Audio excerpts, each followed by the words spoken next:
just east of Houston today.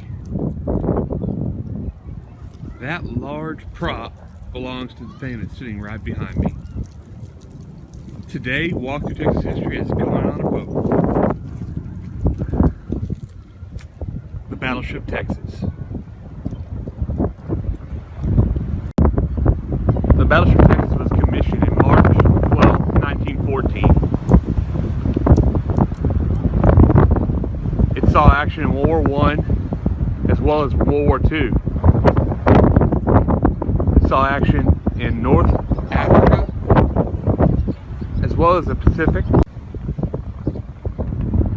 The Texas is notable for having many firsts. The first U.S. Navy ship to house a permanently assigned contingent of U.S. Marines. The first battleship to mount anti-aircraft guns. The first U.S. ship to control gunfire with directors and range keepers. The first U.S. battleship to launch aircraft. And one of two to receive a CXAM production radar. It was decommissioned in 1948.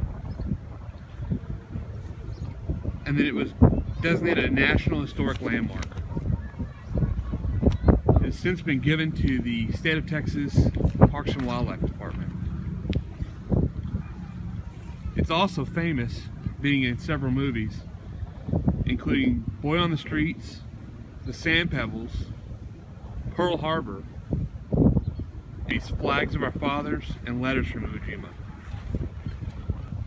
Let's go take a tour inside.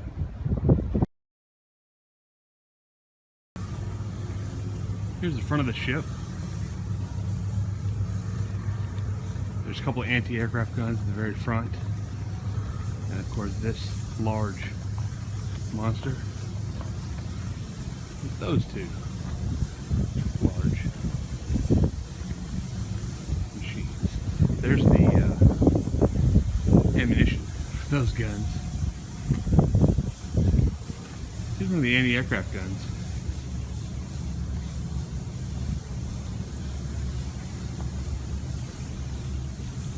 There are several throughout the ship. Here's one of the doors to below. As you see, the wooden deck all throughout. And the Texas Parks and Wildlife is actually doing a good job. They're doing a lot of repairs to the ship. Eventually it'll be dry docked. Up close with one of those anti-aircraft guns, you have a seat on this side as well as this side. I imagine it took quite a team to handle each one of these. Several with the loading and unloading of the ammunition, as well as aiming and firing. Here's the old ship's bell, I guess a little meeting area.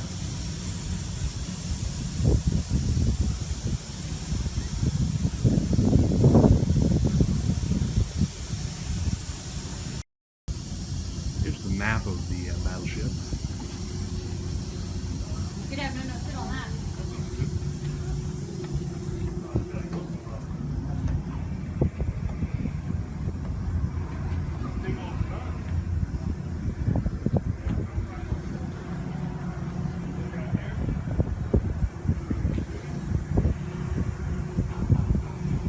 Let's go back and look at the map. Shows you the main deck, the second deck, and the third deck.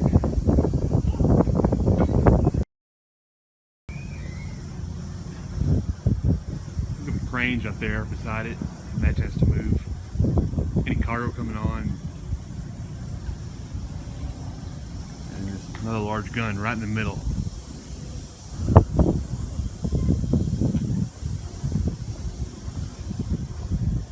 Ops to swab the deck.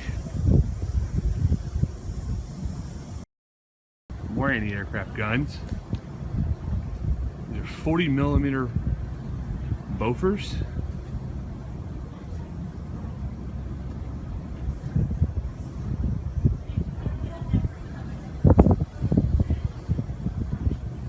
Walk outside here in a second.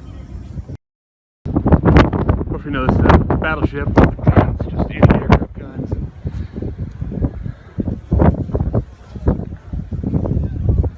They're scattered throughout the ship. Different levels.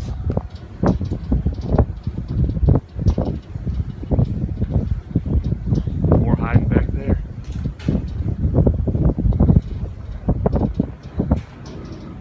Let's go down below.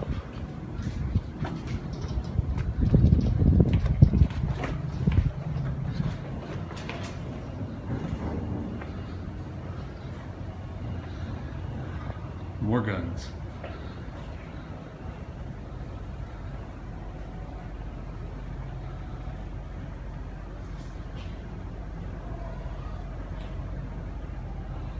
Interesting. Talks about the change from coal-fired to oil.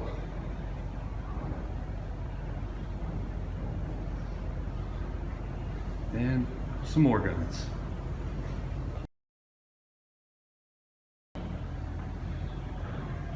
Truly was a city at sea. Had a dentist and a barber, a library, a post office, just about everything they needed while they were out at sea. Here's some of the ammunition they used. Here's the bakery.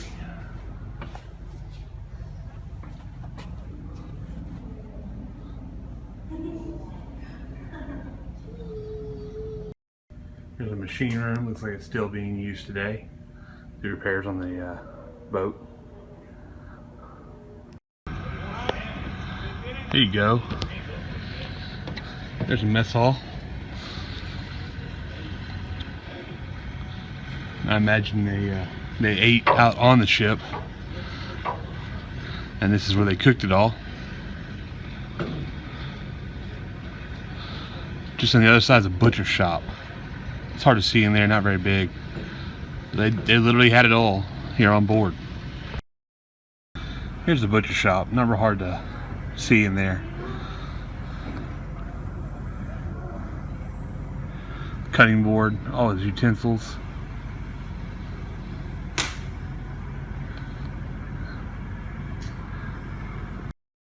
See the Admiral's pantry.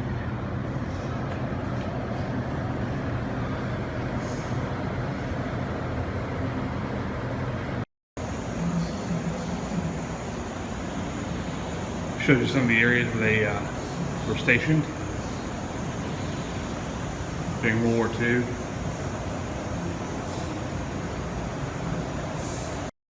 Years later, in 1988, the Texas, now 76 years old and in need of restoration, goes back into the dry docks. In the summer of 1990, the USS Texas opens again as a floating museum. Today, she is the only U.S. ship remaining that actively served in both world wars. I feel real proud of it. You think back how happy you were. We were 390-something days in harm's way. But even in those times, we had happy times. I personally think we had the most wonderful crew. We backed each other, no matter what it was. We worked together. We had no problems at all. I had experiences that I never have. Never even dreamed of having. I hope it floats for 100 more years. A wonderful ship. As long as I possibly can, I'll come back to it.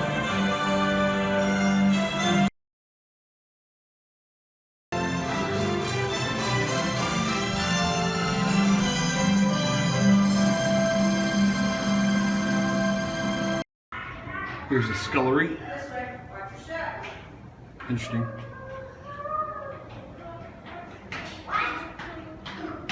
Battery hamper over 65 times over the course of 3 hours.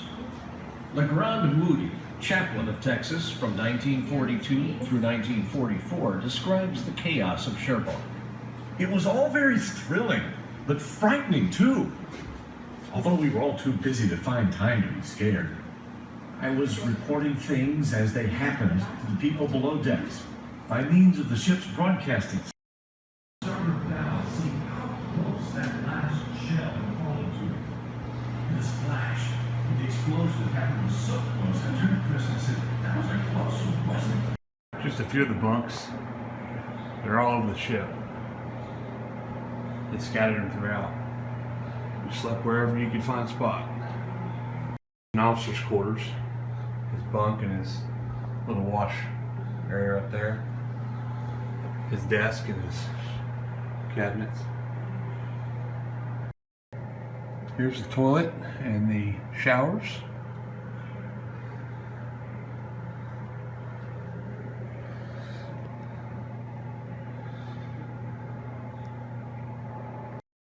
And take part in the battles of Iwo Jima and Okinawa. While at Iwo Jima, she witnessed the raising of... After Okinawa, she departed for the Philippines in May 1945 and stayed there until August. She returned to Okinawa as part of Operation Magic Carpet, which brought troops back to the United States after the end of the war. On June 18th... Goes way down there. We're not even close to the lower decks. First Lieutenant's office.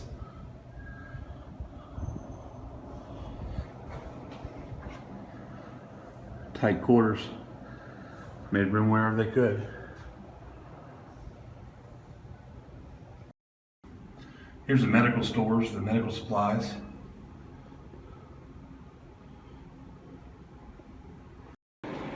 Here's a lower mess.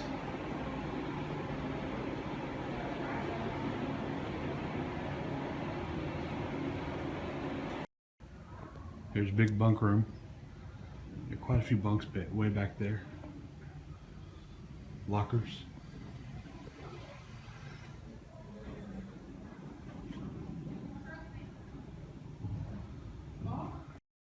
Here's one of the chapels.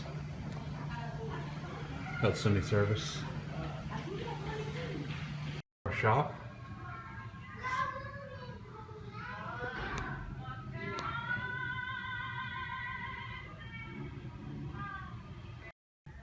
And here's the soda fountain. Of course, it wouldn't be World War II without the Coca-Cola.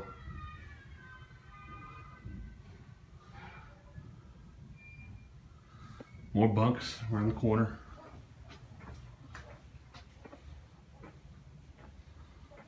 Looks like here's the commissary of the canteen.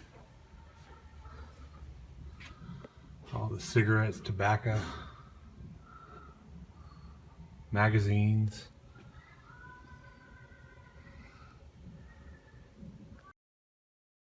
Here's Taylor's shop.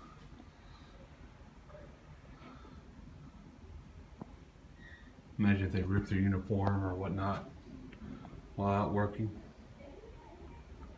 Looks like this is the post office.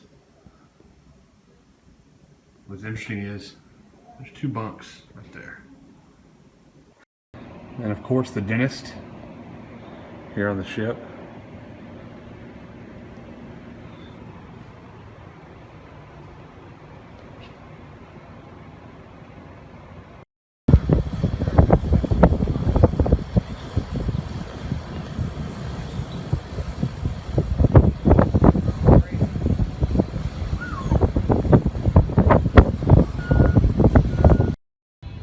Now in the pilot house.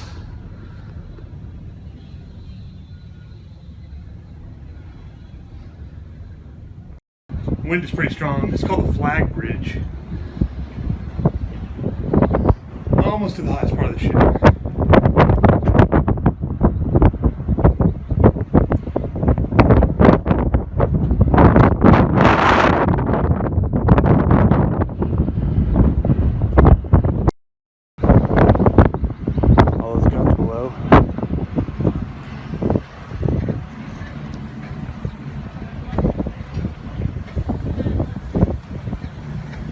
Lots of construction going on.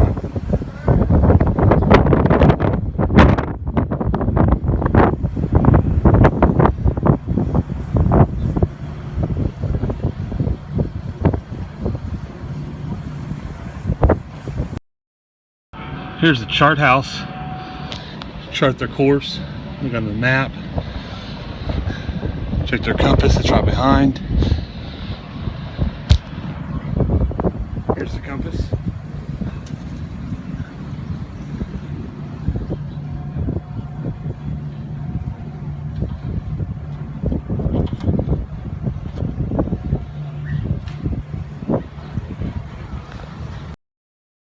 There's another view topside of all the guns.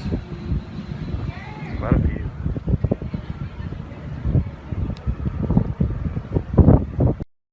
The wind is strong, but it's a great view of the battleground and the front of the ship with more guns. They got to on a very windy note. There's a large change for anchors.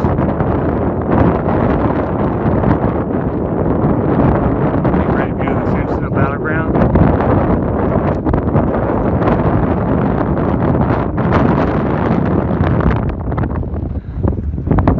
Take a look at the guns staring right at us. Hope you enjoyed today. So walk through another piece of Texas history.